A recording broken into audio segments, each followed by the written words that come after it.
నిరుద్యోగుల సంఖ్య పెంచడంలో సీఎం జగన్ సక్సెస్ అయ్యారని రాజమండ్రి టీడీపీ ఎమ్మెల్యే అభ్యర్థి ఆదిరెడ్డి వాసు విమర్శించారు.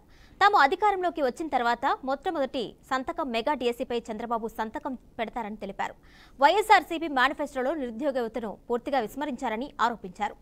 రాజమండ్రి సిటీని ఐటీ హబ్గా తీర్చిదిద్దామని, ఇండస్ట్రీల్లో స్థానిక యువతకు ఉద్యోగాలు కల్పిస్తామని ఆదిరెడ్డి వాసు హామీ ఇచ్చారు.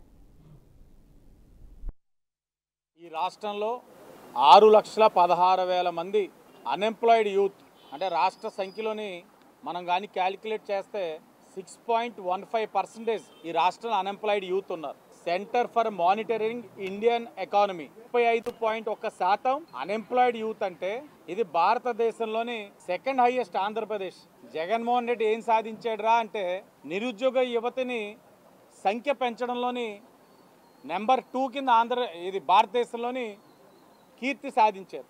జగనన్న వదిలిన బాణం వైఎస్ షర్మిల గారు రీసెంట్గా ధర్నా చేశారు ఏపీపీఎస్సీ ఆఫీస్ విజయవాడ. అక్కడ ఆవిడ చెప్పిన మాట ఇది. ఇంకా జగన్ గారి వరకు మనం చూసినట్లయితే నెగ్గిన వెంటనే మెగా డిఎస్సి తీస్తాను అని చెప్పడం జరిగింది. మేనిఫెస్టోలో కూడా 2019 మేనిఫెస్టోలో పెట్టడం కూడా జరిగింది. ఇది నమ్మి చాలామంది ఆశావాహులు సుమారు 10 లక్షల మంది యువత ఆశపడి ప్రిపేర్ అయితే వాళ్ళ ఆశలన్నీ కూడా అడియాసలైన అనే విషయం గమనించాలి.